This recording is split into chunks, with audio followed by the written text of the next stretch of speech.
Next speaker, she is the founder and the CEO of Wequity, a company that looks at reducing barriers to exist for women in tech. The company that provides services ranging from workforce surveys to consulting on how to improve your DEI scores. She personally loves coaching senior women to achieve their career goals. She is a versatile entrepreneurial leader and a pioneer for the women in IT movement in India. With over 30 years of global experience spanning business, technology, and people. An authority and leading voice for women in tech, she is a frequent speaker at global events and conferences, providing advice and mentorship to women on how to become successful entrepreneurs and how to overcome gender-biased barriers in tech. She is a strong advocate for equal opportunities for all genders and works tirelessly towards creating a more diverse and inclusive workforce. Please welcome a role model encouraging gender equality, Geetha Kannan, who is here with us to enlighten on the topic, harnessing authenticity for dynamic impact. Can we have a huge round of applause for her?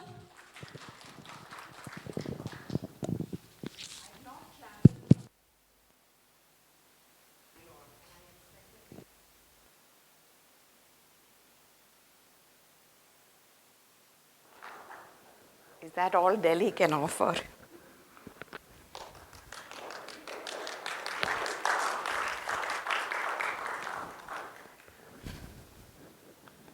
Ooh. Yeah, it's just, my sari seems to be bigger than. Try.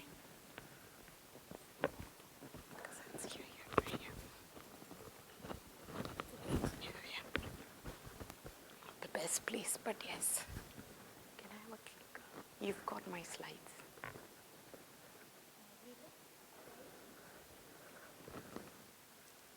I thought Jasleen had the slides. Okay, so while the slides are coming up, we had stories after stories. It's going to be very difficult to surpass those stories, right?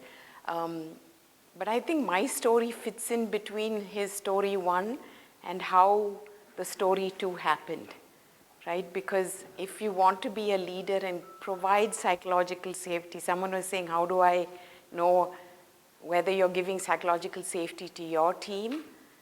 It is, yes, your heart and mind says it, but more than that, I think you have to learn how to be a leader, right, today. And then that's where I fit in, between a story 1 and story 2. Hopefully the slide will come up by then. If not, we'll have another story there. So I worked, now it's about 3 decades plus. I won't say the plus bit, but the 3 decades, let's keep it at that. That's bad enough. And out of that 3 decades, I worked for a long time in an organization that actually shaped my thinking, shaped my style of management, and shaped who I am as a leader and as an entrepreneur. And it was a company that actually started looking at, I don't know how many of you all were knowledgeable of something called telex machines. Anyone have heard of them? Okay, so it's a pre-generation kind of thing. So this company started off manufacturing telex machines. And from telex machines, it went on to doing chip design, right? It was not the Intel, it was not the AMD of today. It tried. It was a small Indian company in 1981, started in Pune by 7 aspiring individuals. It's not, do you want me to resend it to you?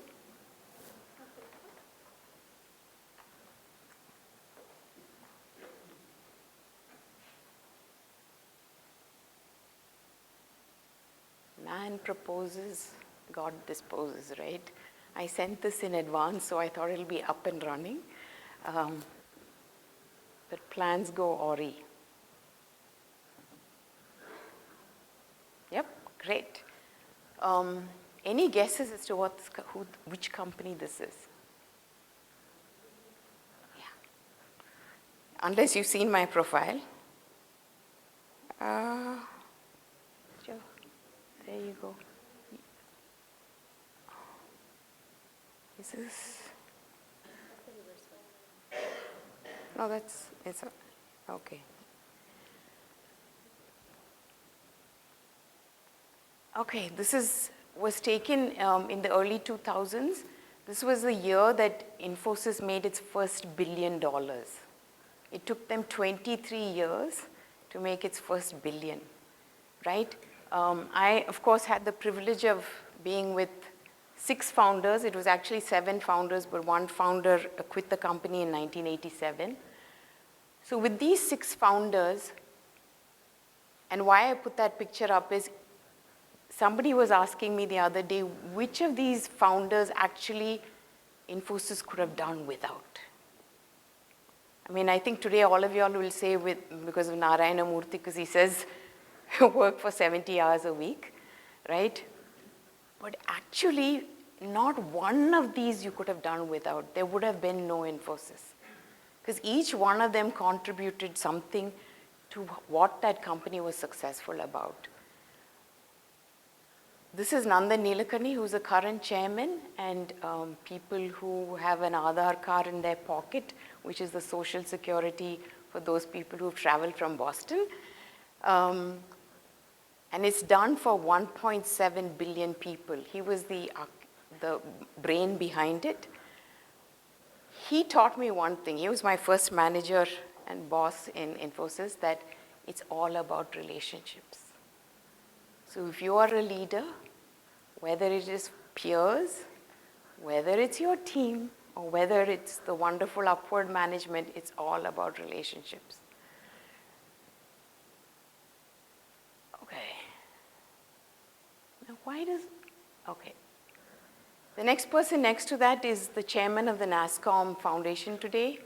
His name is Chris Gopalakrishnan, right? He's a technology geek, one of the worst speakers that I've ever seen, has no charisma, but for him, persistence is the key. You let go, right? And persistence and focus is something that I think every leader should have. This gentleman is my most favorite person. Till Infosys was 20,000 people, he interviewed every person that was entering that company, because he said culture matters. If the person, and if those of you who know it, Infosys takes engineers. They don't care what kind of engineer. You don't have to be a computer science master's. Anyone. So you could be naval, you could be construction, or civil, anything. And they go through a 6-month training program. This man interviewed all the first 20,000 people that entered that company, because he felt if you invest in your people, the company will grow by itself. There's nothing for me there because I was not a founder, so I'm going to skip me. The person next to that is Narayana Murthy. He's a horrible leader, horrible manager, right? He's not here within the confines of this room. He's scary to work for, right? And since I joined when it was 250 people, I had direct exposure to this gentleman. But one thing that he does with brilliance is he can look at anything at a 30,000 square feet and then look at an Excel sheet that you present and say, there's a mistake in line 32. How does he do it, right?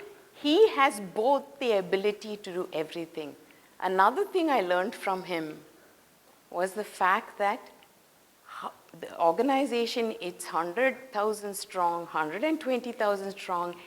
Every time he makes a presentation to a client or to employees, he prepares. And that, I think, not to make us cocksure or confident that we are great public speakers, but I think every audience is different, right? But that ability to see perspectives and that preparation that he does is just phenomenal. Then we have This is probably who you'd like the most. He's our agile leader, always looking for improvement. He was the head of our quality. His name was Dinesh. Very little known about him in the public sphere. But he was relentless in his thing, saying, everyone can keep on improving, right? And he wanted us to keep on, and he brought ISO 9000. And it was the first time and the last time I saw champagne flowing at Infosys, because we got our ISO 9000 certification. But so he was continuously thinking only about that.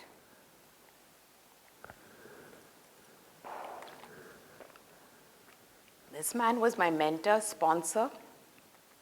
His name is S.D. Shibulal, again, a very unknown personality. He didn't come up with very brilliant ideas, but you tell him, and he'll execute it to such perfection.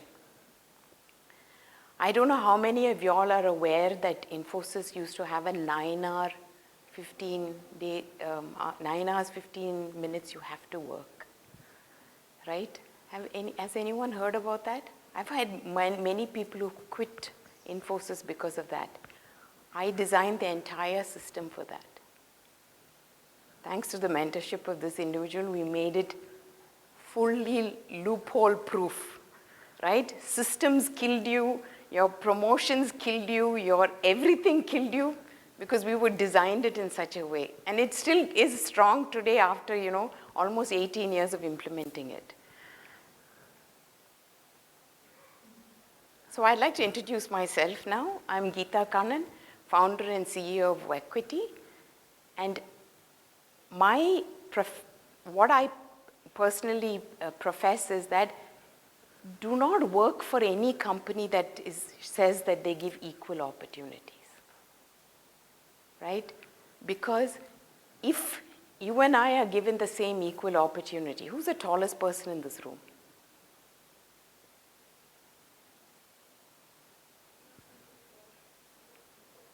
But do you know anyone above 6 feet? No? 5'11"? There you go.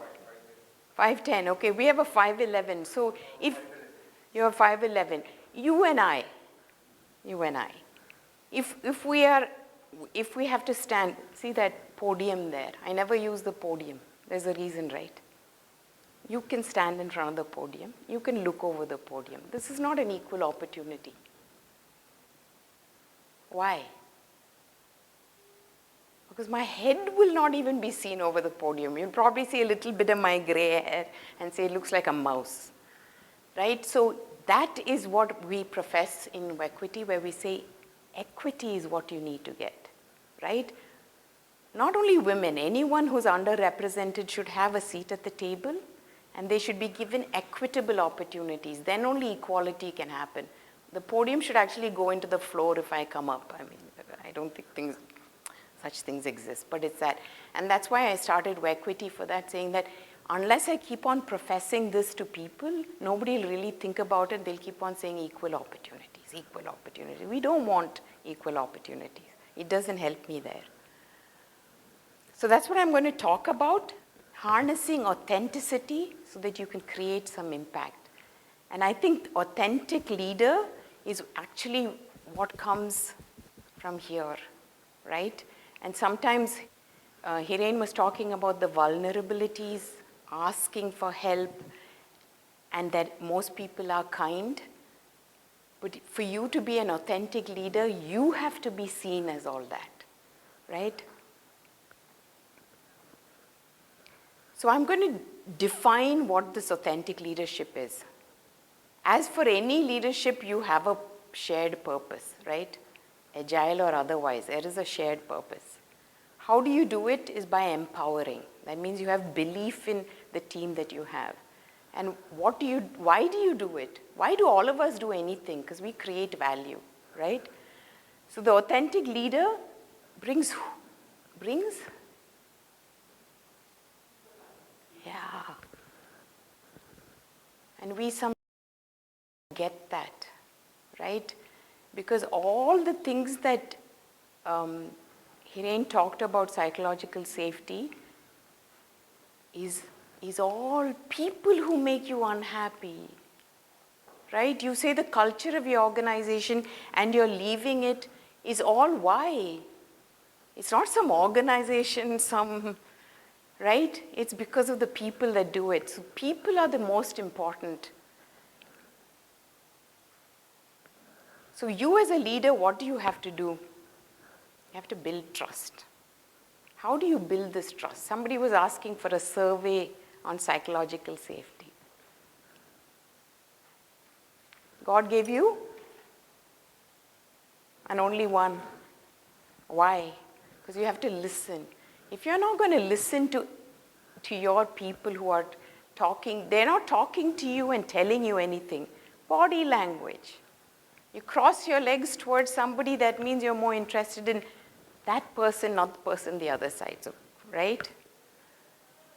Nodding your head here, I feel she's listening to me, and the person who's not nodding is not listening to me. It's all body language. So you can listen through your eyes too. Everybody talks about this, right? It's a much bandied word. I really hate it. And women are supposed to be very, very good at it. It's empathy, right? But you have to empathize only in one thing. Please stand in my shoes and think of it in my way,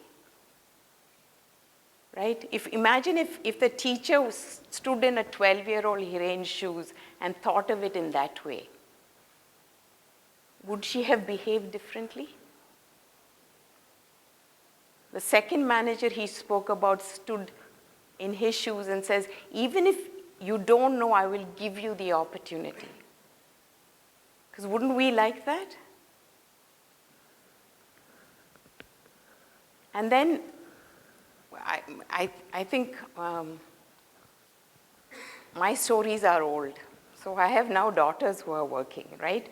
So I can tell you stories that are happening here and now, right, in 2023.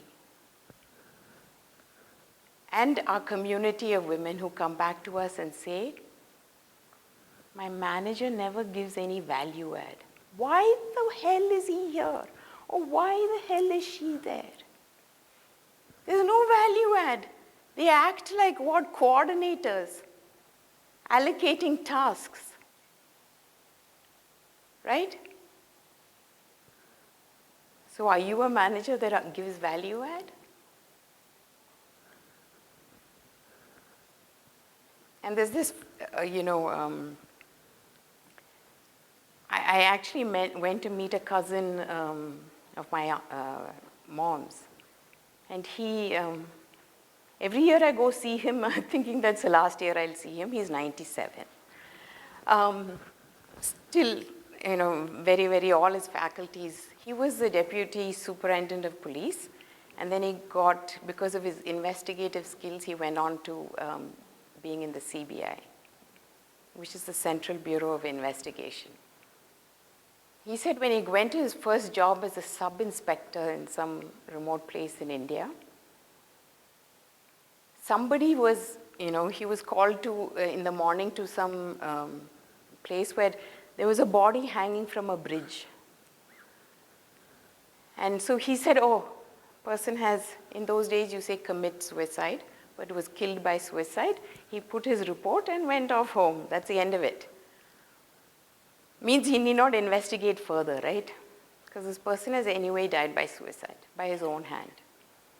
When he came the next day morning, the inspector of police called him and said, did you look at the knot of where that knot was? I believe you learn in the police academy where that knot should be to decide whether it's murder or suicide. I'm not going to tell you all because I think that's confidential. I don't want you all to murder somebody and change where the knot direction was. The knot was in the wrong place. So it was not suicide, it was murder. And you know what the inspector said? I have not forwarded this to the higher authorities. I'm tearing the report. Write it afresh now with your investigation. Air cover. Cops are the worst, but apparently there also there was air cover. There is a famous story of Abdul Kalam, when he launched the first, it was a failure. And Sanjay Dhawan, who was the ISRO chairman, said, it's okay, I will go to the press and say it was a failure. We will try, we will learn from our mistakes. And then the next time when it happened, he told Abdul Kalam, you go and talk to the press because it was a success. Right? Those are leaders. They're not supervisors and managers. They're leaders who provide that value add and air cover. And this is what most people don't do. Walk the talk. Right? Practice what you preach. We all say it. When I started Wequity, I had these grand plans that we would not take any customer unless I interviewed the CEO and said, this is a company worth associating with. Grand plans. You know, when you're an entrepreneur, all plans are grand. And you know what? Because of who I am, I got interviews with the CEO. But you know what all CEOs told me? Why we're interested in diversity and inclusion? I have 2 daughters. I married somebody, I'm a North Indian, I married a Malayali from Kerala, so I am inclusive. I said, these are the reasons why you're saying. So I said, I don't think this interview itself is worth it because people don't understand what inclusion is. So walking the talk doesn't mean I have 2 daughters and I want a better world for my children today. You don't want a better world for everyone? So walking the talk, I want to specifically focus on it, mainly because this is actually adapted from a book called North Star, that talks a lot about authentic leadership. And he says that, you know, if you want to walk the talk, you should know who you are. Right? Because very often, that confidence and that cockiness and arrogance comes from where? Right? What is it that I know more than you? I don't. Right? It's only that I'm privileged that Sanjay called me here because he stalked me on LinkedIn. Sorry, Sunil, right? Sanjay, okay. I know only women names, I'm sorry. So he stalked me on LinkedIn and said, come here. I am no better than y'all on authentic leadership, right? But I should be self-aware to the fact that there is limitations on my part. And if we know that, who we are, what we are good at, we become scrum masters, we train, we do vipassana, right? I like that, I'm not professing vipassana again, but I started meditation at the age of 6. Okay, it was enforced. And not that I enjoyed doing it and I didn't want to go into the monastery or anything like that. My uncle was a professor of meditation in Berkeley. So apparently if your uncle is a meditation, so when I used to live with him in California, so I was young, we all had to sit and meditate. And now a 6-year-old, and I'm a very hyper 6-year-old. I used to climb trees. I played cricket. So can you imagine me sitting there quietly for 5 minutes itself is difficult, but we had to sit 45 minutes to 1 hour. And the only animal that I had or whatever was, they used to keep a cement duck to keep the doors open. And I used to go sit next to the cement duck because at least I felt that inanimate object at least had some, empathy with me because I'm sitting and struggling here to sit for 45 minutes to 1 hour. Yes, I've seen the benefits of it today. I still have energy. I still have a calmness in me, the center of it all. But at 6 years old, it was very difficult to do. But that self-awareness comes from so many years of doing it and finding a purpose in your life. And this professor who actually who wrote this book also taught one of my daughters. He said, if you don't have a purpose in life, you may not get up in the morning. Right? Why do we all get up in the morning? Do you jump out of bed? Nod, yes. Body language, no. Who doesn't jump out of bed? Raise hands. I mean, Delhi weather, sometimes you feel like not getting out of bed.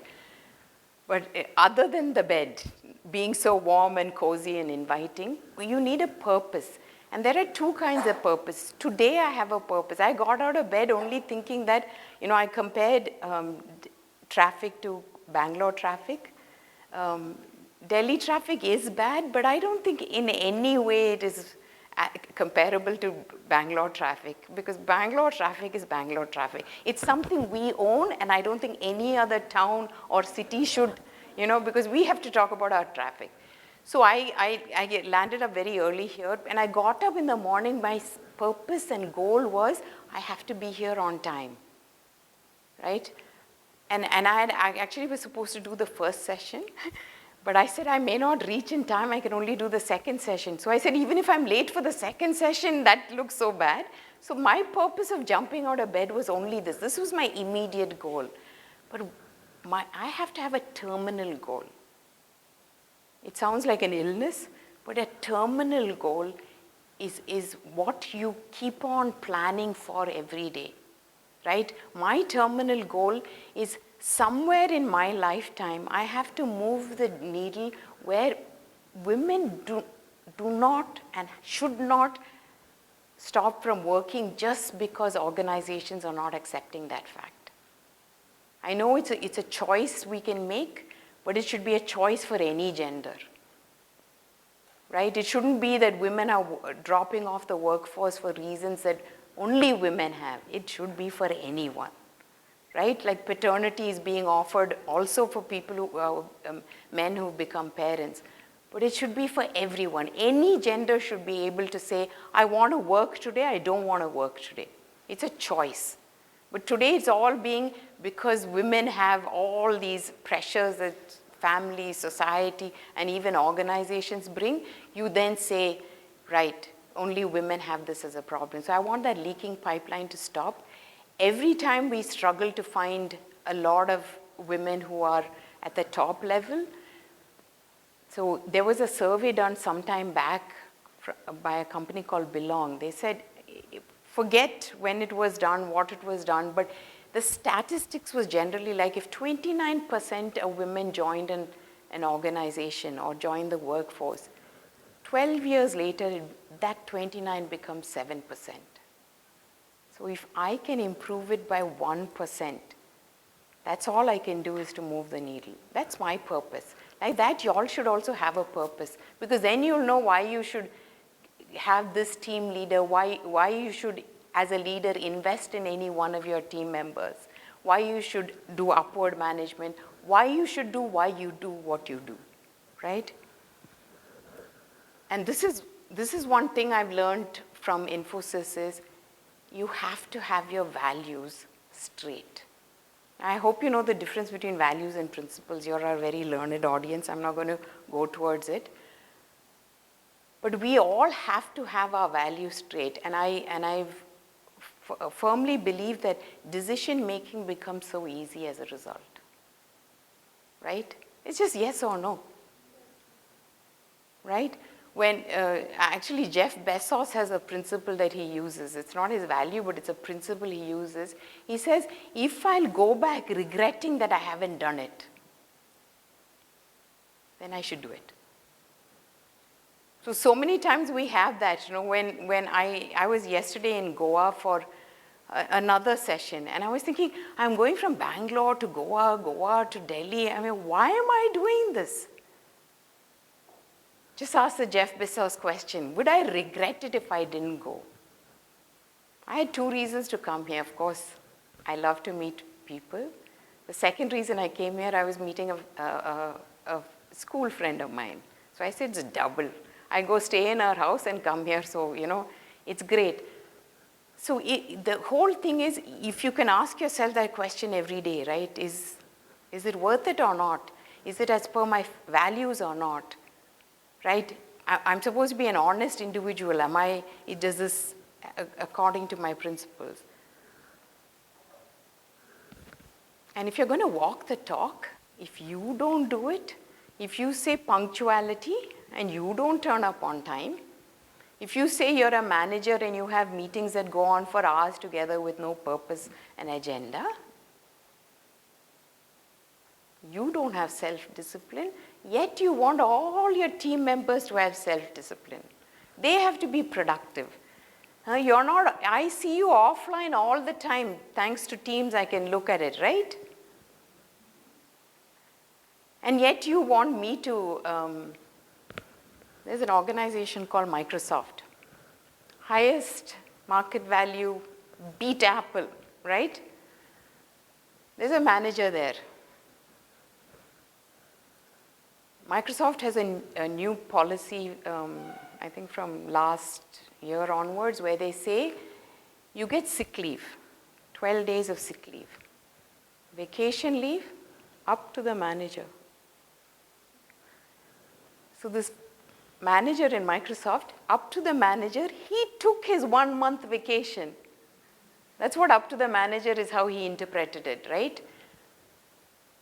And when one of his team members wants to take vacation, he says, why?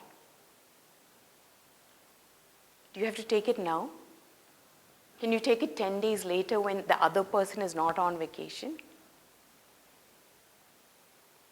And you know what? If you take a vacation leave before or after a 3-day weekend, I'll be watching you, huh? But I can take 1 month vacation because I'm a manager.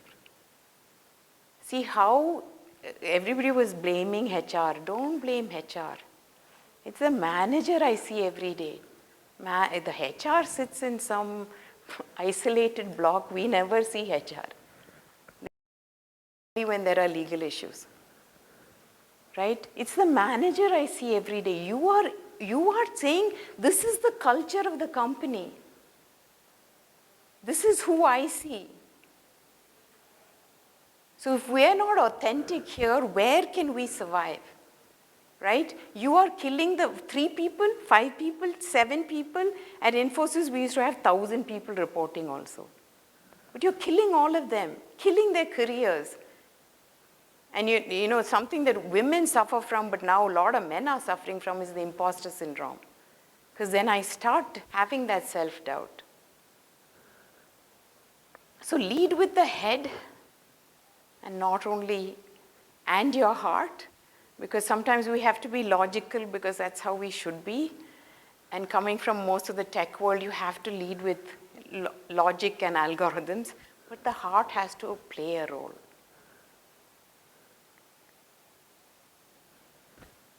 I don't carry business cards, so I want you to connect with me on LinkedIn.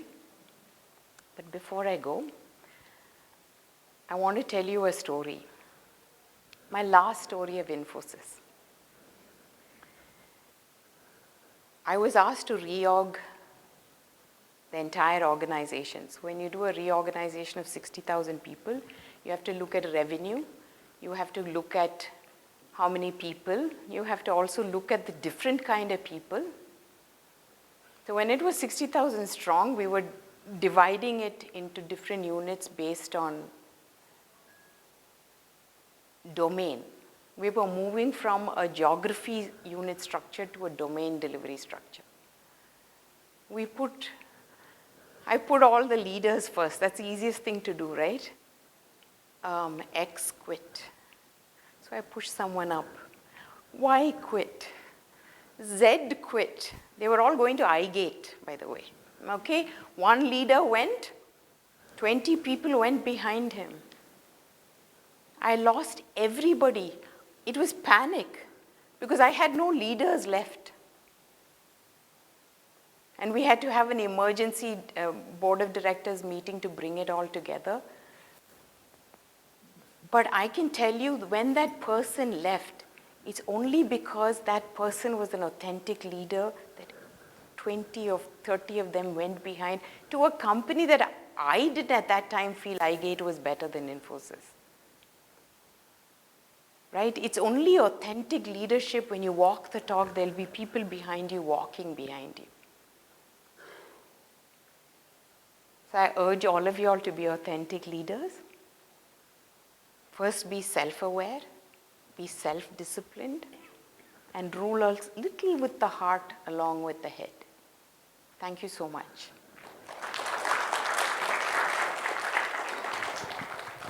Thank you, Geetha. You have given me so many pointers today. My manager won't be happy during our appraisal meeting. So, any questions for her? When there are no, okay.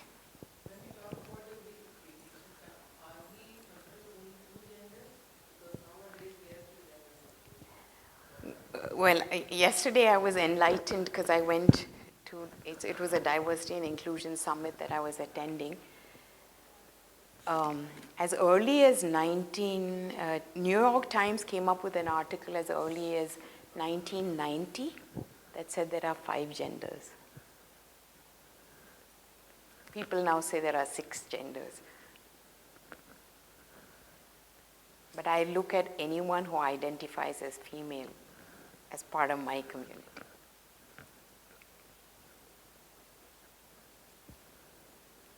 I hope I answered that. To what extent do surveys like EW are effective in assessing the people culture or culture and organization? Which surveys? Normally there are surveys, culture. Oh, the employee satisfaction surveys. Like you talk about trust a lot. So normally as a leader, we sometimes go ahead and recommend these kind of surveys, great place to work with.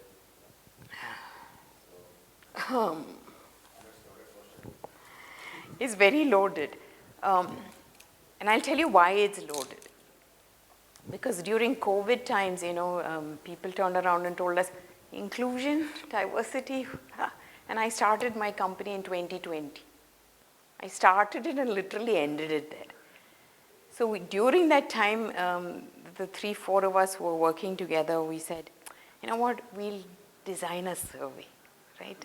A tool that will look at sense of belonging, social justice, and safety, right? Because employee satisfaction talks about a lot of things, but they don't hit on these 3 characteristics, right? So we designed a top-down survey and a bottom-up survey. The top-down had 15 questions. The bottom-up had 55, and it's always beneficial to do all this remote working from home. One of my other daughters was working in HCL, but she's a master's in psychology, so she did the survey for me. So it was free labor also. And we actually implemented it in one organization, which is a medium-sized IT firm of about 12,000 people.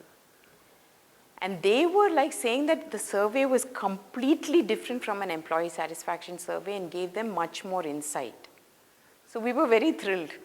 So we said, okay, this is something we can market. We went and it's pending patent, and we went ahead and did it. But nobody wanted it after that.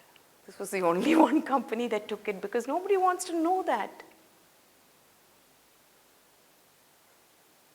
Nobody. No organization wants to know if they're inclusive or not. They don't want to know if you have a sense of belonging in your employees or not. Because employee satisfaction survey and great places to work, I respect it. Yashaswini, who's heading it here, is again an ex-colleague and a friend. But tell me a company that's not a great place to work. Any company who was asked for certification of great place to work and didn't get it? Do you have?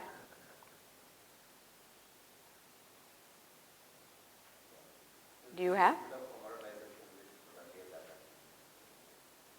So if you want to be authentic, you can't have a business model. So I'm not authentic in my business model anymore.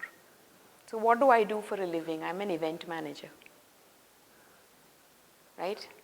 I do get money from speaking engagements, but that's my money. For Wequity, I'm just an event manager. Because what do companies want? They want a conference like this, right? What else do they want? They want to say sponsored by, that means I'm an inclusive company for women because I've sponsored a Wequity event. What else do I want? I want my women to attend because I have to say, oh, I sent my women for an external event. What else do they want? Oh, my women should speak at an event. So you know what, when you sponsor, we give you a one speaking slot. Shame on us, but that's what we do. We are a business, we have to survive. It's still here. It's neither here nor here, inclusion. So my survey will not survive. I have it very proudly, gathering dust every once in a while, blow to remove the dust. Figuratively, because it's, I don't know whether I answered it. No, and it's a tricky thing to, it has a lot of perspectives and you were definitely authentic. Yeah, it is answer completely authentic.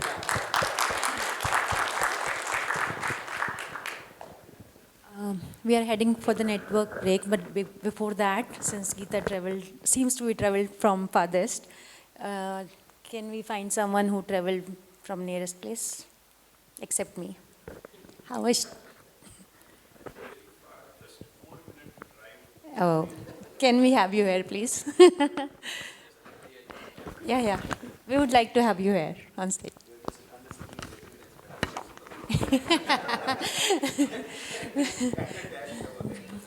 Yeah. Please do come. Do join us here. Yes.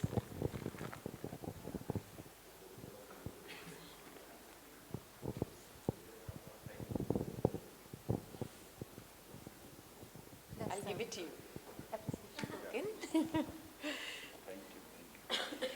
Yeah, please. Please, can we have you in the center? I joined your LinkedIn network. Oh, you did. Thank you, Ajay. Thank you so much. Thank you so much.